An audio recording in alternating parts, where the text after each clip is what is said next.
sorry. Sorry, further questions from Member Gillen. Thank you. So, did I understand it correctly that the purpose of the sale is really to meet a budgetary need rather than because it's surplus land that's not required? No, through the Chair, this is, as far as we've been able to identify, this is surplus land that does not have an identified council purpose. No planned and funded alternative service uses have been identified for either of these two properties. As such, in accordance with the requirements of the governing body and the LTP, we are recommending it for disposal so that it can meet that shortfall that's set out in the LTP. So what it actually says in the report is that Parks says it's not essential rather than it's not needed or not required. It just says it's not essential. There's a lot of things in life that are nice but not essential. So they do actually name a possibility of the space being developed, and certainly in Forest Hill. It's just that it's not essential. And just because it's not noted as or gazetted as reserve, a lot of our parks aren't gazetted as reserve. They could all be determined as not essential and be sold off. Wouldn't you think that if a piece of land is already part of a park, that the general population would consider it just as part of that park already, and so therefore it's not noted on a plan as a separate piece of land that's required to be kept just because everyone assumes that it's already a park? Through the Chair, this is not property that's ever been a park. It was acquired, as stated in the report, both properties were acquired for roading purposes. Right. So, okay, so my other question then is, what other parks in our local board area is Panuku looking at to sell? so just to clarify, because I think in recognition of the answer just given by the officer, you can't use the term other parks because the officer has just clarified that neither of these acquisitions were made for park land. So, okay, would you like to rephrase, or should we allow Letitia to rephrase? Well, what's the status of the little piece of green grass that's sitting with a park in Hauraki Corner? It's a park. Well, I mean, it might not be gazetted as reserve land, but it's a park. And I was on North Shore City. I think you're asking the question, so Letitia, are you able to clarify the status of that portion? No, sorry, my question wasn't. If you're asking a question, Member Gillen, be open to an answer. Otherwise, my question, that wasn't the question I asked. My question was, what other parks are Panuku looking at selling in our board area? And that piece of land is a park. It might not be gazetted reserve, but it is a park. And I was on North Shore City when it was purchased, and I think it was Member O'Connor's motion. It was opposed by Councillor Darby and Hale and Hartley, that's true, but we got it through to purchase as a park. No, through the Chair, 1/328 Lake Road was previously a restaurant. It was purchased. Look, members, order.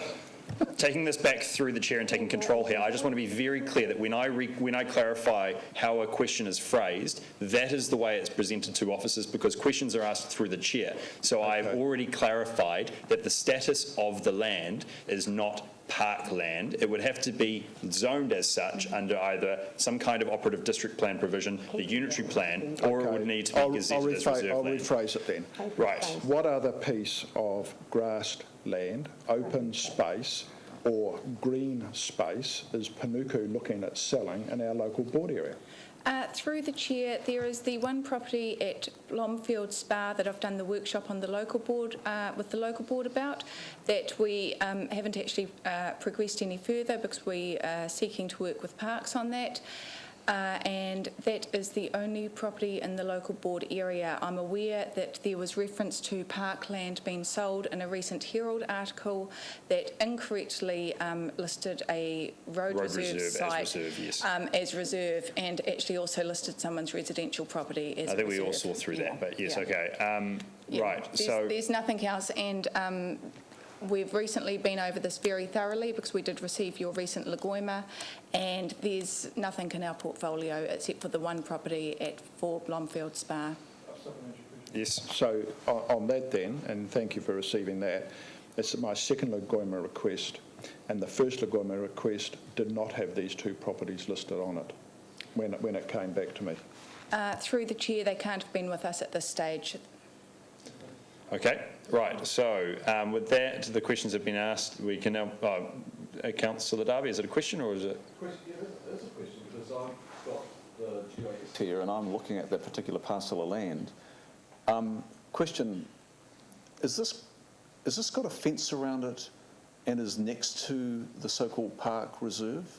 Is this the area of land in front of the unit that has got a fence around it and that looks entirely brown from the air? Fenced, yes. Sorry, the hedge, yes, there's a hedge that it looks like it's a bit of an encroachment, and I've actually got Council's Legal Services working through, it's on a cross-lease, working through the cross-lease issues at the moment, but it does appear to have been formed as part of the front unit's garden, so... It was a unit. It wasn't the shop. Hey, we lived there. Member O'Connor. I know what happened. Yeah, so Councillor Darby. I beat the locals. Mr Chair, I think it needs... Member O'Connor, thank you. I'm familiar, I go by this parcel of land. It's just worth being fully aware of which is the park, be it reserve or otherwise, and which is not the park. This is, in my walking by there and driving by, it is not accessible to the public currently because it is fenced off. No, it's not. Member O'Connor, if you could just contain yourself. I know that you would like to be able to refute the officers, but the officers are the ones who are looking at the titles and looking at the GIS. Through the chair, it is largely formed, or it's largely separated from public access by a hedge and appears to be part of the residential property, residential unit. There is some of it that's still accessible to the public, but it largely is separated from the hedge. As you'll see actually from the lower photo, this is probably... Page 73 of your agenda. Yes, if you look at this photo here. We don't need to show majority agreement to sell. Member Gillen, please. Well, he moved the motion seconded by George Wood in council to sell the land. Okay, look, I think we just need to get back to the issue on hand. And look, Member O'Connor, there's no side discussion. Again, all comments and questions should be directed through the chair. It's not necessary to go over and lambast each other with maps of areas. So I think if it was, okay, so can I, then a question of my own just to clarify, Letitia. So if it's a cross-leased unit, then I gather that it would be a 1/3 share of the entire sort of space area there anyway. So I mean, unless there's some kind of further agreement in place relating to exclusive possession of certain common areas, technically the council's ownership is only over 1/3 share of the entire lot of land there as far as the division is concerned. Yes, Mr Chair, that's correct. The advice that I received from Council's Legal Services yesterday was that we've got two options if this land were to be disposed of, and one is to collapse the cross-lease for this particular parcel of land. So to collapse the cross-lease so that it reverts to a two cross-lease position over the entire land. Or dispose of it to the other two adjoining landowners. Which would essentially be a similar case either way. Member Cohen.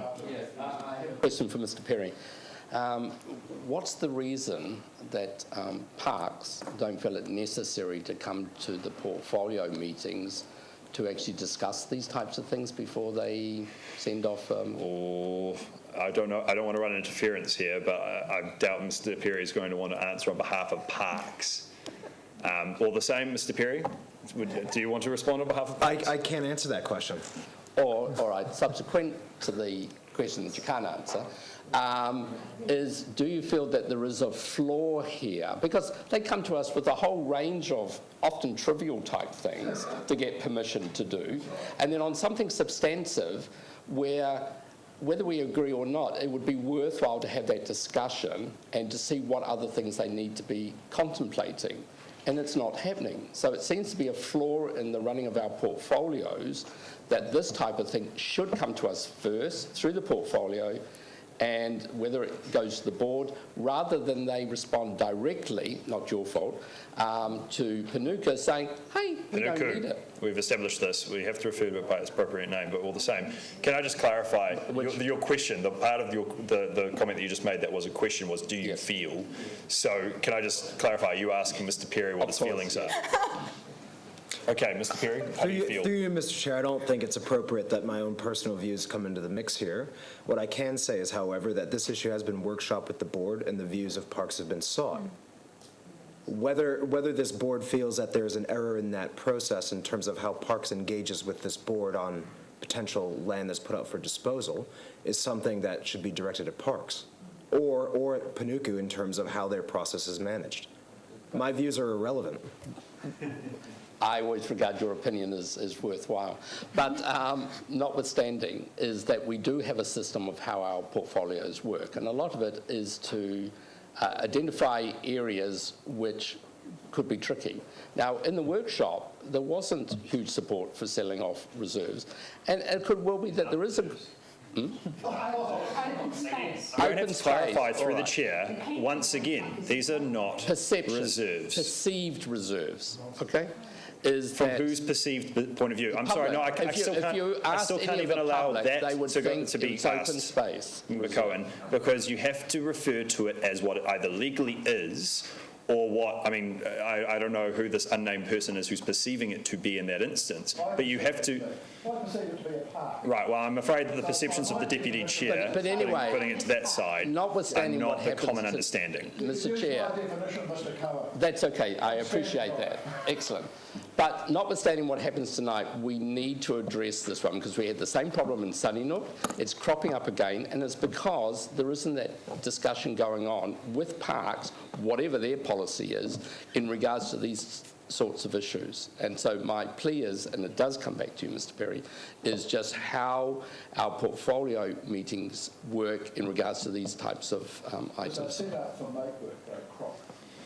Right, well, No, I that's not, see- no, I see no, value Member in Cohen, order, I see value in it. order.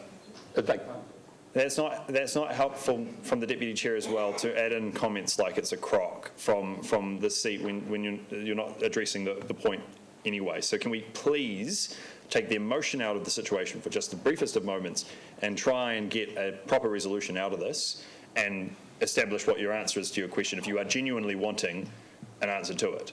yes, I see value in the portfolio. Okay, yep. I don't think we need to hear it again. Mr. Perry? With all due respect to Member Cohen, this issue has been workshopped with the full board.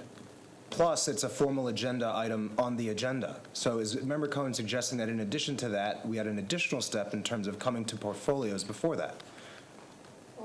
I don't think we want questions backwards and forwards, so. Well, no, I'm just seeking clarification on what he's suggesting, because if he, Saying that through you, I Mr. have Chair, if I can serious- respond to the Order. question.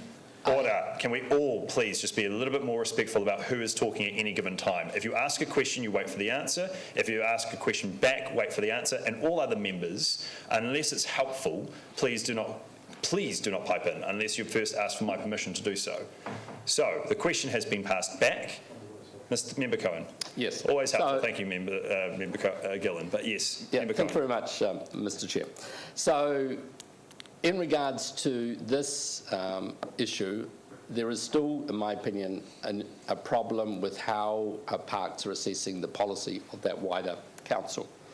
And we need that more involved discussion before it goes anywhere as to what things they perhaps need to be looking at. Because it seems to be at this stage that they determine anything that's likely to cost a bit of money, it's already written off. And I have some real concerns on their decision-making, and we have no visibility until it gets to your stage where it's of concern now. And we should be tackling it a lot earlier. And it still comes back to, I just want the simple question, is if, and it's in Mr. Wood's area in Forest Hill, is that if we do sell off this area, and we do have intensification down that end, where is there a park likely to be? Because I can't imagine council's going to buy one, other than Westlake Girls. Where else would they play? Don't have any parking. Right. Okay, so now there's a secondary question. I'm not sure who that's directed to, so I'm just going to jot that down. Well, I'm just pointing out the problem, and we've never ever had an answer on it. And that's the shame of it. Sorry, are you wanting to respond, Mr. Berry? Through you, Mr. Chair, in the event that this board would like potential disposals of open space land, or however we want to phrase that term, and I don't want to get into the debate around naming, if you want that to be a step in the process, I strongly encourage Member Cohen to move a motion to request that as part of the process, because I don't think that's going to happen unless it is requested in order to amend a process that currently isn't in train. The views of parks have been sought. They are presented in the report. And in addition, this matter has been workshopped with the board and then formally presented to the board at this meeting tonight. In addition, this is a decision that's going to be made by the governing body. So this is the views of the board. So in addition, board members have the opportunity to speak to the governing body once this comes to them for potential disposal. So if there is an additional step that Member Cohen wants to add to the process, I strongly recommend you do that by way of resolution. Member Gillen. Okay, Member Gillen. Well, I have to comment on that, because what we get to Parks portfolio meetings is approval to put somebody's name on a park bench. But something serious like this doesn't come to portfolio holder meetings. What I get at facilities is approval to renew a lease at a tennis club, for example, or a bowling club, but not the lease for Yachting New Zealand. So there's some filtering going on here, and that's why I say the portfolios are actually a crock. They seem to be make work to keep portfolio holders busy, but the real discussion on important issues are done elsewhere. And so it's not just whether there's an extra step in the process, because I don't know what the process is. I keep asking the questions, and the board is always the last to know on these things. And it's not just this issue, it's other important issues as well, and the whole portfolio thing needs re-looking at. Right, okay, so that was a comment in regard to the motion. I'm going